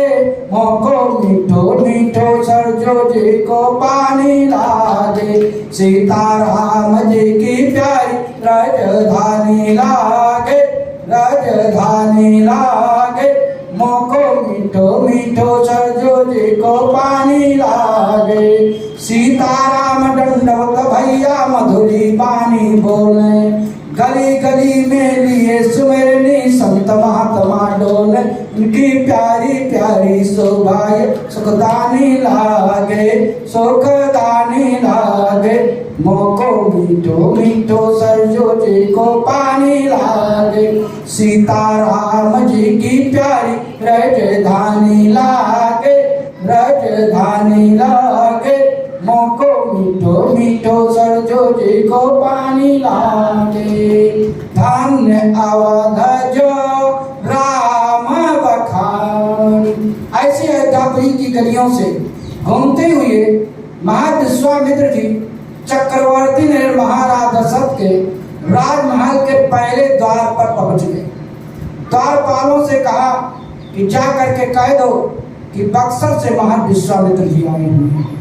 बाबा भोलेनाथ पार्वती से कहते कि हे पार्वती, जैसे द्वारपालों ने जाकर चक्रवर्ती ने महाराज दशरथ से कहा कि महाराज जी बक्सर से महाविश्वामित्र जी आए हैं, कहाँ खड़े हैं? प्रथम द्वार पर खड़े हैं, आने की अनुमति चाहते हैं। तो जैसे द्वारपालों के द्वारा महाविश्वामित्र के आगमन की सूचना को सुना तो महाराज दशरथ थर थर कांपने लगे, ब्लड प्रेशर हाई हो गया। पार्वती ने कहा कि हे भोलेनाथ, जब किसी भक्त के यहाँ कोई संत पहुंच जाता है तो बहुत खुश होता है कि आज मैं कृतार्थ हो गया जो मेरे यहाँ संत के चरण आए। चक्रवर्ती ने महाराज दशरथ पे धर्मधर राजा, जिनके बारे में बताया गया है कि महाराज दशरथ जो है धर्म धुरंधर, गुण निध गानी, हृदय भगति मति सारंग पानी। और विश्वामित्र ऐसे वैसे महात्मा नहीं है। विश्वामित्र महामुनि ज्ञानी। आज विश्वामित्र ऐसे महामुनि ज्ञानी चक्रवर्ती ने महाराज दशरथ के रंगमहल में पहुंचे तो महाराज दशरथ क्यों कांप गए, क्यों डर गए? बाबा भोलेनाथ ने कहा हे पार्वती, महाराज दशरथ इसलिए कांप गए क्योंकि महाराज दशरथ ने सोचा कि ये वही विश्वामित्र हैं जो सतयुग में हमारे पूर्वज अयोध्या ने महाराज हरिश्चंद्र को ले जाकर अयोध्या से काशी में बेचा था। तो आए हैं तो कुछ न कुछ उपद्रव जरूर लेकर आए हैं। आज सतयुग में हरिश्चंद्र को अयोध्या से काशी में बेचने के बाद में बीच में महाविश्वामित्र ने अयोध्या की भूमि पर अपना चरण नहीं रखा है। आज त्रेता के अंत में आए हैं, इसलिए महाराज दशरथ साथ में विप्रों को ले लिया। मुनि आगमन सुना जब राजा, तो मिलन गयो विप्र समाजा। जगत गुरु ब्राह्मण गुरु संन्यास संन्यास गुरु अविनाश, अविनाश गुरु सर्वनाश। तो इसलिए जो है ब्राह्मणों को साथ लिया। अगर मान लिया कि ऐसी बात होगी तो विप्र देवता उनको समान लेंगे। ब्राह्मणों को साथ में लेकर के चल दिए। मानस शिक्षा देता है कि आए हुए अतिथि का किस प्रकार से सत्कार करना चाहिए। महाराज दशरथ ने महाविश्वामित्र का सत्कार किस प्रकार से किया। करी दंडवत मुनि सनमानी, निज आसन बैठारन आनी। हिलाकर अपने राज सिंहासन पर बैठाया। इसके बाद में थाल मंगाया, जल मंगाया, चरण पखार के नयत पूजा। पैर को दबा दबा करके और उनके चरण को पखारा। फिर तौलिए से पूछा उसको जो है, चरण पखार के नयत पूजा, अमो समयाज धन्य नहीं दूजा। इसके बाद में विविध भांति भोजन करवावा। इसके बाद में भोजन पानी जलपान की व्यवस्था किया। इसके बाद में राम लक्ष्मण भरत शत्रुघ्न चारों भाई कहीं खेलने के लिए गए थे। आए, महाराज दशरथ ने कहा बेटा इनके चरण पर गिरो। राम लक्ष्मण भरत शत्रुघ्न बारी बारी उनके चरणों पर गिरे। पौनी चरणन मेले सुत चारी, और राम देख मुनि सुरत विसारी।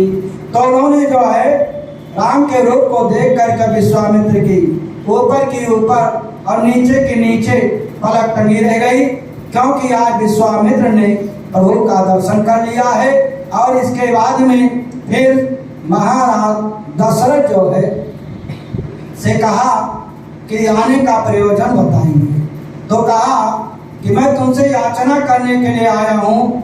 असुर समूह सतावई मोही, मैं जाचन आयो नृपतोही। मैं मांगने के लिए आया हूँ, याचना करने के लिए आया हूँ। बोलो मिलेगा कि नहीं मिलेगा। महाराज दशरथ ने कहा क्या चाहते हो। कहा पहले हाँ कर दीजिए तब मैं मांगूंगा। महाविश्वामित्र ने कहा। तब महाराज दशरथ ने कहा जो मांगोगे वो मिलेगा। कहा अगर मैं मांग लूं और ना मिले तब, इसलिए पहले हाँ कर दो। महाराज दशरथ ने सोचा और कहा कि अगर तुमको राक्षस वहां परेशान कर रहे हैं तो तुम अपने बक्सर कुटिया छोड़कर हमारे अयोध्यापुरी में आओ। हम तुम्हें जमीन दे देंगे और वहीं पर कुटिया बनाकर रहो, यज्ञ करो, सारी व्यवस्था करेंगे। कहा मैं अपनी कुटिया छोड़कर नहीं आऊंगा। बोलो मिलेगा कि नहीं मिलेगा। महाराज दशरथ ने सोचा कि ये वही विश्वामित्र हैं जो हमारे गुरु वशिष्ठ को एक नंदनी गाय के लिए 99 पुत्रों को मार दिया था। तो चाहते हो का मांगा हो मधेनु धन, धन ले लीजिए। कहा कुछ नहीं, धन नहीं। बोलो हाँ करो तब मैं कहूँगा। महाराज दशरथ ने सोचा कि ये वही विश्वामित्र हैं जो सचमुच में हमारे पूर्वज महाराज हरिश्चंद्र से अयोध्या का कोषागार मांग लिया था। शायद कोष खजाना चाहते हो। मांगा हो धन कोषा। कहा नहीं, मुझे कोषागार की कोई आवश्यकता नहीं। बोलो मिलेगा कि नहीं मिलेगा। महाराज छत्र भाव में आकर के, आवेश में आकर के कहा मुनिवर नहीं जानते हो रघुकुल रीत सदा चली आई, प्राण जाय पर बचन न जाए। प्राण चला जाए बचन नहीं जाएगा, इसलिए जो कुछ मांगना हो मांग लो। आवेश में आकर के महाराज दशरथ बोल गए कि सरबस आज देव सहरोसा, सब कुछ दे दूंगा जो मेरे पास है। सर्वस में सब कुछ आ गया। तब महाविश्वामित्र ने महाराज दशरथ से कहा कि अनुज समेत दियो रघुनाथा, अनिसचर बध में हो बसना था। छोटे भाई के सहित राम को दे दीजिए और ये निशाचरों को मारे और हमारा जो है वो हमारी यज्ञ पूरी हो। महाराज दशरथ दुखी हो गए और कहने लगे कि सब सुत मोहि प्राण के नाई, और राम देता नहीं बनहि गोसाई। सब पुत्र मेरे प्राणों के समान हैं, राम प्राणों से भी बढ़ करके हैं। और कहने लगे कि चौथे पण पायो सुत जाई, अबे प्रवचन नहीं कहो विचारी।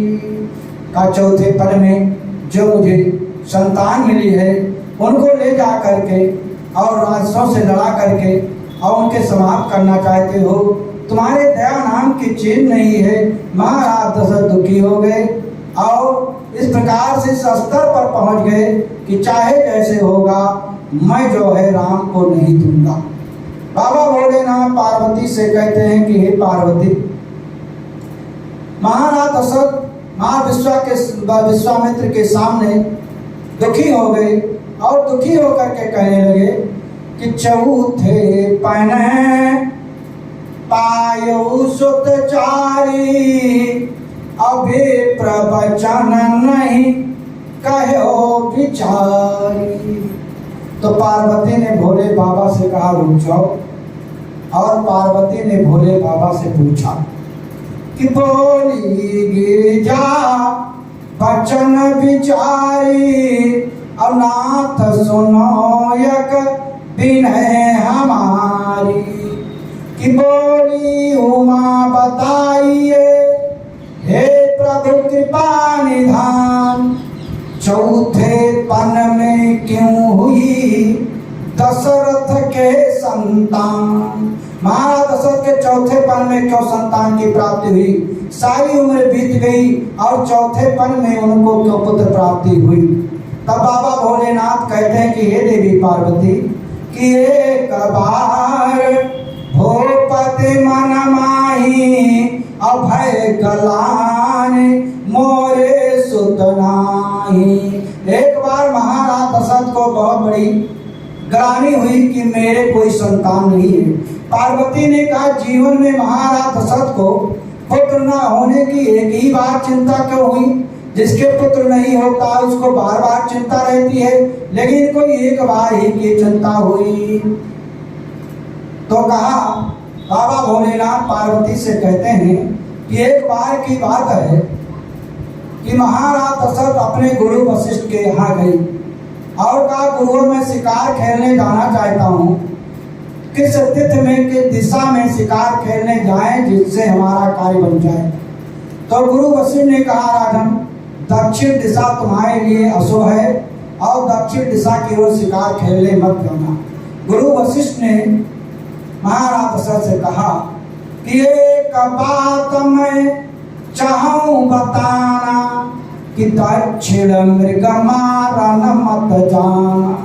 बाबा भोलेनाथ पार्वती से कहते हैं कि गुरु के वचन को मान करके और महाराज दशरथ अयोध्यापुरी को चले आए और कुछ समय बीत गया। सोने गुरु जी यही मन ही अनुमाना और आज महल कह के न पयाना। का यही वेद बीते कछु पखवारा, राजा दशरथ के न विचारा। कुछ समय बीत गया। चक्रवर्ती ने महाराज दशरथ ने विचार किया कि गुरु जी ने दक्षिण दिशा की ओर कहा है मत जाना, तो मैं दक्षिण दिशा की ओर जाऊंगा। 4 हट प्रभु माने गए, राजहट, बालहट, क्रियाहट, योगी हट। महाराज दशरथ ने राजहट का प्रयोग किया और गुरु के वचन को न मानकर और परीक्षा लेने के लिए दक्षिण दिशा की ओर रख दिए। गुरु के वचन प्रतीतन जेहि, सपनो सुख सिद्ध सुख मन तेहि। जिनको गुरु के वचन पर विश्वास नहीं है वो संसार में कभी भी सुखी नहीं रह सकता है। क्यों? अब महाराज दशरथ गुरु के वचन को काट दिया और कहने लगे कि खेलन शिकार दक्षिण दिश जई हो, लेकिन मंत्री गुरु से ना ही बताई हो। ना मंत्री सुमन से बताऊंगा ना गुरु से बताऊंगा जो रोका है, अकेले जाऊंगा और देखते हैं क्या होता। बाबा भोलेनाथ पार्वती से कहते हैं इस प्रकार से महाराज दशरथ घुड़सवारी में जाकर एक सुंदर घोड़े को स्वयं सजाया और घोड़े पर सवार होकर के चल रहे थे कि यही विध तुरत सजाए तुरंगा और गुरु कर बचन की नयति भंगा। तो तब तक राजा देखत भयो मृग यक आगे भागत अयो। जब राजा वन में प्रवेश किया, प्रमोद वन में, तो एक काला मृग इनके सामने आ गया। महाराज दशरथ ने कहा, सोचा कि गुरु जी ने रोका था, क्या बुरा हुआ, किस मिनट तो सामने मिल गया। और गुरु जी उस समय कहा था दक्षिण दिशा की ओर मत जाना, जैसे पहुंचे वैसे। ये मृग तो मुझे कभी नहीं मिला, आज जो मुझे मिल गया, कृष्ण मृग ऐसा जो कस्तूरी युक्त मृग होता है। बाबा भोलेनाथ पार्वती जी से कहते हैं, महाराज दशरथ ने अपने धनुष पर बाण चढ़ाया कि किताब तक राजा देखत भयो मृग यक आगे भागत अयो। बाण अनेक कीन बरहारा मृग भागा आगे पगुधारा।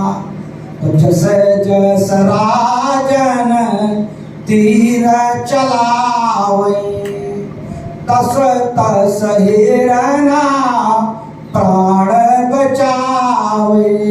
तो प्रगटत छुपत करत छल भूरी अयि बेदन पई गयो लई दूरी। अब वो हिरण गायब हो गया। राजा प्यास के मारे परेशान है। घोड़ा पानी के बिना प्यास के मारे नहीं चला जाता। पानी की तलाश करने लगे, तब एक सरोवर मिला। घोड़े को पानी पिलाया, स्वयं पानी पिया, बैठ गए। राजा एक सरोवर देखा अमन मोहक तह कमल अभिषेका। अब राजा को उस सरोवर में सुंदर सुंदर कमल फूल निकले खिले हुए थे। उन कमल पुष्पों में एक फूल महाराज दशरथ को बहुत सुंदर लगा और कहा, ये फूल ले जा करके मैं महारानी कैकेयी को दूंगा। राजा उस फूल को तोड़ने के लिए जब सरोवर में प्रवेश किया तो वो फूल पीछे की ओर हटता जाता। राजा उसको तोड़ने का प्रयास करते हैं, लेकिन फूल गायब हो जाता है, आगे फिर निकल जाता। महाराज दशरथ ने कहा कि यह फूल तू क्यों मेरे हाथ में नहीं लगेगा, मेरी कामना को क्यों नहीं पूरा करेगा। मैं तुमको तोड़ने के लिए कहा, मैं अपनी परम प्रियतम महारानी कैकेयी को ये तुमको दूंगा, समर्पण करूंगा, लेकिन तुम गायब हो जाते हो, गायब हो जाते हो। और क्यों? फूल ने कहा, राजन लौट जाओ, मेरे पर प्रयास न करो, क्योंकि तुम मुझे नहीं प्राप्त कर सकते। राजा ने कहा, क्यों, हमारे अंदर कौन सी कमी है फूल? फूल ने कहा, इस सरोवर में बहुत से फूल खिले हैं, लेकिन तुमने मुझको उसको तोड़ने के लिए किसी फूल को तोड़कर ले जाकर अपनी महारानी को दे दीजिए, प्रसन्न हो जाएंगे। महाराज दशरथ ने कहा, नहीं, मैंने संकल्प कर लिया है तुम्हारा, तुमको ही लेकर जाएंगे। कमल फूल ने कहा, तो राजन अपना प्रयास तुम विफल समझो और वापस अयोध्यापुरी को चले जाओ। महाराज दशरथ ने कहा, ऐ फूल, तुम नहीं जानता है मैं कौन हूँ। जब स्वर्ग की सभा में जाता हूँ तो देवराज इंद्र का जो सिंहासन है वो आधे सिंहासन पर देवराज इंद्र बैठते हैं और आधे पर महाराज दशरथ बैठते थे। आराध सिंहासन आसन देई, आधे इंद्र थे महाराज दशरथ। महाराज दशरथ का तुम कुछ भी हो, लेकिन हम तुम्हारे यहाँ नहीं लगेंगे। महाराज दशरथ ने धनुष पर बाण चढ़ा दिया, तुमको समाप्त कर दूंगा। फूल ने कहा, मर जाऊंगा, कतरे कतरे में मिल जाऊंगा, लेकिन तुम्हारे हाथ नहीं आऊंगा। राजा ने कहा, आखिर मेरे अंदर कमी क्या है? फूल आवाज मनुष्य जैसी बनाकर बोलता है कि एक बात मैं तुम ही बताई हो कि निरबंसिन के हाथ न आई हो। तुम्हारे कोई संतान नहीं है, इसलिए हम तुम्हारे हाथ नहीं आएंगे। बाबा भोलेनाथ कहते हैं कि ताकर बात सुनी जब आई अभय गलाने मो रे सुतनाई। महाराज दशरथ ने सोचा, आज एक जड़ फूल मुझे ऐसी ताने दे रहा है, तो इसलिए तमाम लोग देखते होंगे। लेकिन लोग संतान से वो होते हैं, डॉक्टर इत्यादि के पास जाते हैं। महाराज दशरथ कहाँ गए? गुरु के पास गए, वशिष्ठ के पास गए। गुरु गृह गए मैं तुरंत महिपाला, चरण लाग कर विनय विसारा। अपने दुख और सुख जो उनसे कपट किया था उसको कहा और फिर सब कुछ कहा। इसके बाद में वशिष्ठ ने कहा कि धारो धीर भई हैं सुतचारी, अत्रिभवन विदित भगत भय हारी। सिंगी ऋषि को बुलाया, पुत्रेश यज्ञ करना था, इसलिए महाराज दशरथ की जो पालित पुत्री थी शांता, उसका विवाह सिंगी ऋषि के साथ किया। और अयोध्या से 20 किलोमीटर बस्ती जिले में पावन मनोरमा के तट पर मखौड़ा नामक स्थान पर पुत्रेश यज्ञ किया। भगति सहित मुनि आओ तदीन है, प्रगटे यकीन चरु करलीन है। हब के प्रसाद को लिए हुए अग्नि प्रकट हुए। अग्निदेव ने कहा, हे राजन, जो गुरु वशिष्ठ ने सोच करके यज्ञ कराया वो तुम्हारी यज्ञ पूरी हुई और ये ले जाकर अपनी रानी को दी। महाराज दशरथ ने कहा, हे अग्निदेवता, हमारी 3 रानियां हैं, तो किसको दूं किसको न दूं? तब अग्निदेवता ने कहा, मैं इसको बांटे देता हूं और 3 हैं तो 3 जगह दे देना। अग्निदेवता के बताने के अनुसार महाराज दशरथ आए, अपनी 3 रानियों को बुलाया। तब ही राव प्रिय नारी बुलाई, कौशल्यादि तहाँ चली आई। कौशल्या, कैकेयी, सुमित्रा, तीनों रानियां आकर के पहुंच गईं। अग्नि देवता ने जैसा बताया था वैसा वैसा भाग दे रहे हैं। महाराज दशरथ ने वो जो हव्य का प्रसाद था वो 32 अंश समझ लीजिए, 32 दाना, 32 दाना का था। तो 32 का आधा 16 होता है, तो 16 दाना महाराज दशरथ ने महारानी कौशल्या को दिया। अर्ध भाग कौशल्या दीना। अब उनके पास 16 दाना बता और 16 दाना में 2 रानी हैं, कैकेयी और सुमित्रा, तो 16 के 8 कर दिए। तो 8 दाना महाराज दशरथ ने कैकेयी को दिया। कैकेयी कहन पसोदयो। अब जब कैकेयी को उठा करके 8 दाना हव्य के प्रसाद को दे रहे थे, तभी सुमित्रा वाला जो 8 दाना का भाग रखा हुआ था अभी दिया नहीं है। एक किथनी जो है ऊपर मंडरा रही थी, जो सुमित्रा वाला 8 दाना का हव्य का प्रसाद भाग लेकर के उड़ गई। वो सुवर्चला नाम की अप्सरा थी।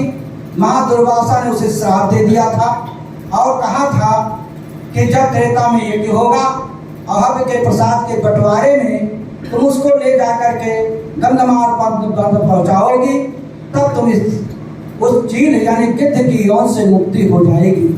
वो गिद्धनी लेकर उड़ी सुमित्रा वाला भाग 8 दाना हव्य का भाग और ले जाकर के गंधमार्दन पर्वत पर, जहाँ पर अहिल्या की पुत्री माता अंजनी लोकलाज के भय से अपनी आंख को अंधी किए हुए बैठी हैं, नलका से पानी पी रही हैं, उसी नलका में गिरा दिया। 49 पवन में पवन देवता जो प्रबंधन देवता हैं उन्हीं का झोंका आया और उसी के झोंके में वो हव्य का प्रसाद बह गया। माता अंजनी ने पान किया और उस 8 हव्य के प्रसाद को, जिससे वीर बजरंगबली हनुमान जी का अवतार हुआ। अब आइए जहाँ बंटवारा हो रहा है, बेचारी सुमित्रा दुखी हो गई। तब कौशल्या ने अपने 16 दाना में से 4 दाना निकालकर सुमित्रा को दे दिया। तब कैकेयी ने कहा, इन्होंने दे दिया, अगर हम नहीं दूंगी तो हमारे अंदर मतभेद हो जाएगा। तो देखा दोनी में कैकेयी ने अपने 8 दाना से 4 दाना सुमित्रा को दे दिया। कौशल्या कैकेयी हाथ धर। कौशल्या और कैकेयी ने अपने अपने अंश से अपने हाथ से निकाल कर दीन सुमित्रा ही मन प्रसन्न कर सुमित्रा को दे दिया। तब महारानी कौशल्या ने 12 दाना के हव्य के प्रसाद को पान किया, जिससे 12 अंश से भगवान राम का अवतार हुआ और कैकेयी ने 4 दाना को पान किया, ले 4 अंश से भरत का अवतार हुआ। और कौशल्या ने जो अपने हिस्से में से 4 हिस्सा 16 में से 4 हिस्सा सुमित्रा को दिया, जिससे लक्ष्मण का अवतार हुआ। और कैकेयी ने जो अपने 8 दाना से 4 दाना सुमित्रा को दिया, जिससे शत्रुघ्न का अवतार हुआ। इसीलिए महाराज विश्वामित्र जी जब मांगने के लिए आए हैं और 8 दाना से गंधमादन पर्वत पर उस हव्य के प्रसाद को माता अंजनी ने पान किया, जिससे वीर बजरंगबली हनुमान जी का अवतार हुआ। ये हनुमान जी का एक जन्म जो है चैत्र महीने के पूर्णमासी को भी मनाया जाता है, और एक कार्तिक जो है कृष्ण पक्ष की चतुर्दशी को भी मनाया जाता है। तो इस प्रकार से हनुमान जी भगवान राम के 5वें भाई हैं। स्कंद पुराण के अनुसार कि कौशल्याभ्यश्च गर्भश्च रामा जन्मादयाभो अंजनीभ्यश्च गर्भश्च हनुमदा जन्मदाभो। कौशल्या ने हव्य के प्रसाद को पान किया, जिससे प्रभु राम का अवतार हुआ। और अंजनी ने हव्य के प्रसाद को पान किया, जिससे वीर बजरंगबली हनुमान जी का अवतार हुआ। जब महाराज विश्वामित्र जी यज्ञ की रक्षा के लिए महाराज दशरथ के यहाँ मांगने के लिए गए हैं, तो उन्होंने नाम नहीं लिया है, यही कहा है अनुज समेत दियो रघुनाथ। तो राम से छोटे भरत, भरत के बाद लक्ष्मण तब शत्रुघ्न हैं, तो भरत को जाना चाहिए। लेकिन लक्ष्मण क्यों गए? राम लक्ष्मण भरत शत्रुघ्न ऐसे सब कहते हैं क्योंकि राम के असली भाई लक्ष्मण हैं, इसलिए लक्ष्मण गए। और जब लक्ष्मण को शक्ति लगी तो भगवान राम हो रहे हैं कि ऐसा विचार जिय जागहु ताता, अमिलई न जगत सहोदर भाता। लोग कहते हैं कि लक्ष्मण का जन्म तो सुमित्रा से हुआ और राम का जन्म कौशल्या से हुआ, तो सहोदर क्यों हुए? सहोदर मतलब एक ही उदर से माँ के जो पैदा हो वो सहोदर माने जाते हैं। लेकिन जन्म तो दिखाने में है, ये तो प्रकट हुए हैं। इसलिए 16 में से 4 जो है लक्ष्मण ही हैं, इसलिए वो अस विचार जिय जागो ताता, मिले न जगत सहोदर भाता।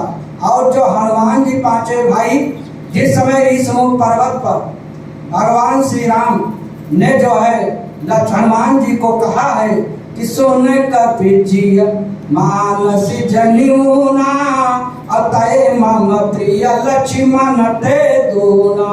क्योंकि लखन लाल 4 अंश के अवतार हैं और तुम 8 अंश के अवतार हो, इसलिए लक्ष्मण से दूने हो। आखिर में महाराज दशरथ इस स्तर पर पहुंच गए कि मैं नहीं दूंगा। तब महाराज विश्वामित्र ने गुरु वशिष्ठ की ओर देखा, कहा गुरुवर तुम बैठे हुए हो, तुम्हारे सामने तुम्हारा शिष्य हाँ कह के और खुद जो है दानी बन रहा था और ना की कगार पर जा रहा है, क्यों नहीं समझाते हो? हरे शिष्य धन शोक न हरी, सो गुरु घोर नरकमा पड़ी। आज तुम्हारा शिष्य जो है धर्म से विमुख होकर के धर्म की ओर जा रहा है, हाँ करके झूठ बोल रहा है, क्यों नहीं समझाते हो? और अगर ऐसा नहीं होगा तो तुमको प्रायश्चित भोगना पड़ेगा।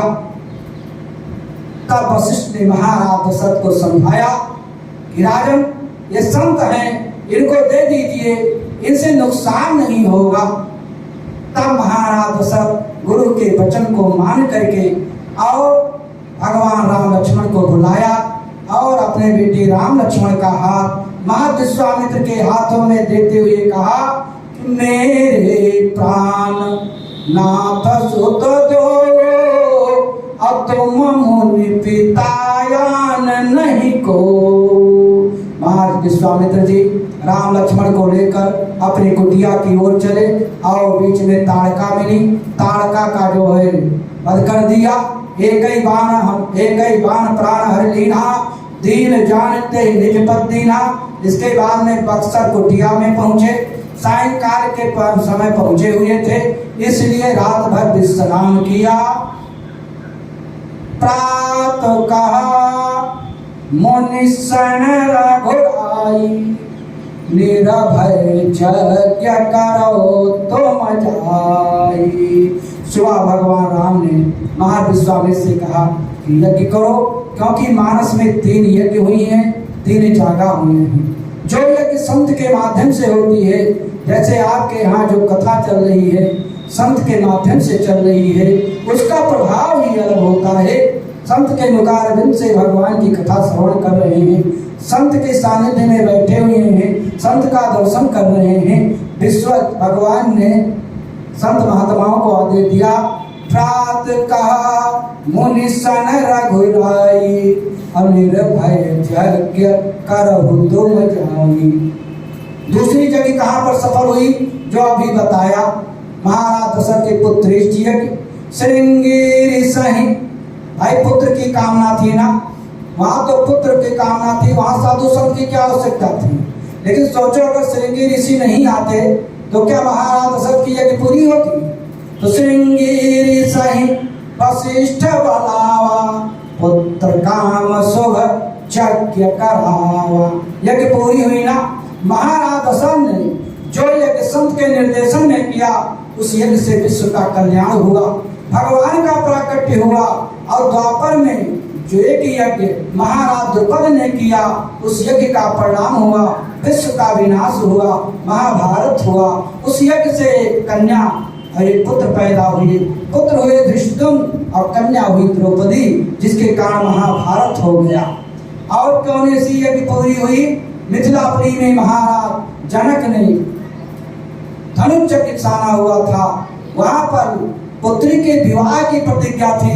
याद रखो, अगर विश्वामित्र नहीं जाते तो मिथिलापति की यज्ञ पूरी होती। अगर वहां विश्वामित्र नहीं जाते तो परशुराम लक्ष्मण नहीं जाते तो धनुष कौन तोड़ता, जग कैसे पूरी होती। तो धनुष यज्ञ सोने गुरुकुल नाथा, हरस चलो मुनिवर के साथा। 3 यज्ञ निष्फल हुई, और जो निष्फल हुई उसको जागा का रूप दिया। एक तो दक्ष प्रजापति ने कंखल में किया कि वो यज्ञ नहीं है, सती जाई देखऊ तब जागा, अकतहु नदी शंभु कर भागा। दूसरी यज्ञ मेघनाथ लंकापुरी में कर रहा है, मेघनाथ मख करई अपान, अखल माया वे देव सतावन। दूसरे को परेशान करने के लिए कर रहा है। रावण यज्ञ कर रहा है, नाथ करई रावण यज्ञ जागा, असिद्धि भये नहीं मरई अभागा। इस प्रकार से भगवान राम लक्ष्मण महाविश्वामित्र की कुटिया पर पहुंच गए हैं। अब वहीं पर विश्राम करेंगे, आगे की कला कब चलाई जाएगी। आइए 2 बार प्रभु का बोलो श्री राम जय राम जय जय राम। बोलो श्री राम जय राम जय जय राम। बोलो श्री राम जय राम जय जय राम। बोलो श्री राम जय राम जय जय राम। बाबू सच्चिदानंद भगवान की, रामचंद्र की, श्री विश्वनाथ भगवान की, आज्ञा ब्रह्मा भगवती की, स्वामी जी महाराज की, शारदीय नवरात्र के, आज के आनंद के, सत्य गुरुदेव नमामि। पार ब्रह्म प्रभु अंतर्यामी, अगुण अपार अलक्ष्य अविनाशी, अचल विमल प्रभु सब गुणवासी, निर्गुण निर्विकार सुख राशि, एक रूप अनेक नामी। आरती सतगुरु देव नमामि, पार ब्रह्म प्रभु अंतर्यामी। महिमा ने श्रुति गावे, नित्य निरंजन सब बतलावे, शेष शारदा पार न पाए।